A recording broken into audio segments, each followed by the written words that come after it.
تمام حمد حقیقی مالک کے لیے جو آخری نبی کا معبود ہے۔ ہم سب اسی کی اطاعت کرتے ہیں اور انہی کے بتائے ہوئے اصولوں کے مطابق زندگی گزارنے کی کوشش کرتے ہیں، اور اسی میں انسان کی کامیابی ہے۔ میرا آج کا یہ لیکچر اپنے شاگردوں کے بے حد اصرار کے باعث ویڈیو کی صورت میں آپ دوستوں تک پہنچا رہا ہوں۔ میرے اپنے عزیز شاگردوں کے ساتھ ساتھ عام لوگ بھی اس سے استفادہ کریں گے۔ تو آج کا جو میرا موضوع ہے وہ گردے کی خرابیاں۔ ہمارے جسم میں جو گردے ہیں یہ فلٹریشن کا کام کرتے ہیں اور ضروری مادوں کو جسم کے اندر روکتے ہیں، جیسے کہ شوگر ہمارے جسم کا ایک قیمتی خزانہ ہے۔ گردے اس کو فلٹر تو کرتے ہیں، لیکن اس میں گردے میں پائے جانے والے نیفرون جن کی تعداد ہر ایک گردے میں 10 لاکھ، وہ شوگر کو پھر دوبارہ سک کر لیتے ہیں۔ اسی طریقے سے فاضل مادے مثلا یوریا، کریٹینین اور تیزابی مادے، ان کو فلٹر کرنے کے بعد جسم خارج کر دیتا ہے۔ تو ہمارا کا والیوم ہے یہ درجہ حرارت پہ ڈیپینڈ کرتا ہے۔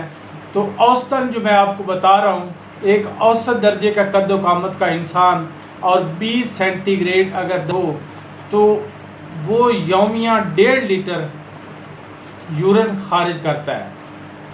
بسا اوقات ایسا ہوتا ہے کہ پیشاب زیادہ آنے لگ جاتا ہے اور اس وجہ سے جسم میں کمزوری ہوتی ہے، اور بسا اوقات ایسا ہوتا ہے کہ پیشاب میں کمی ہونے لگ جاتی ہے اور اس میں پھر زہریلے مادے جسم میں رکتے رہتے ہیں اور وہ خارج نہیں ہو پاتے اور جسم کو نقصان پہنچاتے ہیں۔ اگر پانی بھی جسم سے خارج نہ ہو تو وہ پانی بھی اپنا زہریلا اثر رکھتا ہے، اور جس سے اڈیما ہو جاتا ہے یا پھیپھڑوں میں پانی پڑ جاتا ہے یا ہارٹ جو ہے وہ بڑھ جاتا ہے۔ تو اس طریقے سے تو ہمیں جاننا یہ چاہیے کہ کون کون سے مادے جو ہیں وہ پیشاب کی راہ خارج ہونے امونیا، ہائپورک ایسڈ، یورک ایسڈ اور اسی طرح کلورائڈ، سلفیورک ایسڈ وغیرہ ہیں۔ ان سب مادوں کا اگر جسم میں زیادتی ہو جائے تو نقصان ہوتا ہے۔ جسم میں اگر پانی بھی جمع ہو جائے تو اس سے اڈیما ہو جاتا ہے، اور اگر پیشاب آ جائے تو ڈی ہائیڈریشن ہو جاتی ہے، اور جس سب سے انسان کا جسم سے شوگر خارج ہو رہی ہو تو اس کا مطلب یہ ہے کہ مرض ذیابیطس ہے۔ مرض ذیابیطس شکری صورت میں ایسا ہوتا ہے کہ پیشاب کے اندر زیادہ گلوکوز یعنی شوگر خارج ہونے لگ جاتی ہے اور جسم آہستہ آہستہ نکاہت کا شکار ہوتا ہے۔ تو ڈائبٹیز میلیٹس جو ہے یہ ہارمون کی خرابی کے باعث ہو جاتی ہے، مثلا ایڈرنلین ہارمون ہے۔ تو اگر گردے میں انفیکشن ہو جائے، سوزش ہو جائے تو پیشاب میں پروٹین خارج ہونے لگ جاتی ہے، اور یہ اچھی علامت نہیں ہوتی۔ اسی طرح پیشاب میں پیپ خارج ہو جاتی ہے جس کو پائیوریا کہتے ہیں، اور پائیوریا کا علاج جو ہے وہ جلد سے جلد کرنا چاہیے۔ میں دراصل جو آپ کو بات کرنا چاہتا ہوں وہ یہ ہے کہ اگر گردے میں درد ہونے لگے تو ہمیں کیا کرنا چاہیے۔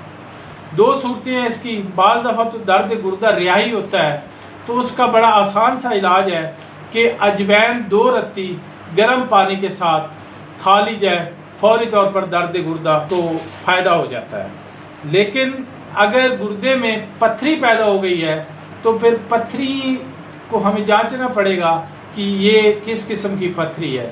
تو موٹی موٹی بات میں یہ کرتا ہوں کہ گردے میں جو پتھری ہیں 2 قسم کی بنتی ہیں، تو یا تو تیزابی مادے کے باعث بنتی ہیں یا اساسی مادے کے باعث بنتی ہیں۔ تو جو تیزابی مادے کے باعث پتھری بنتی ہے اس کا میں آپ کو علاج بتا رہا ہوں، تو اس آسان ہے۔ تو مغز تخم کدو، خیارین، خربوزہ، حب کاکنج، حجر الیہود، ان تمام کو ملا لیں۔ حجر الیہود 15 تولے ہونا چاہیے اور باقی چیزیں 1.5 تولہ۔ اس کی معجون بنا لیں اور اس کی مقدار خوراک 7 ماشا بوقت صبح ہمراہ شربت بزوری۔ دوسرا، اگر اساسی مادے کے باعث پتھری بنتی ہو تو اس الائچی خرد، سلیخا، خلنجہ اور کرن پھل، ان کا صفوف بنا لیں اور مریض کو استعمال کروائیں تو اس سے جو اساسی پتھری ہے وہ بھی ٹوٹ جاتی ہے، آپریشن کروانے کی ضرورت نہیں پڑتی اور پتھری ریزہ ریزہ ہو کر پیشاب کے ذریعے خارج ہو جاتی ہے۔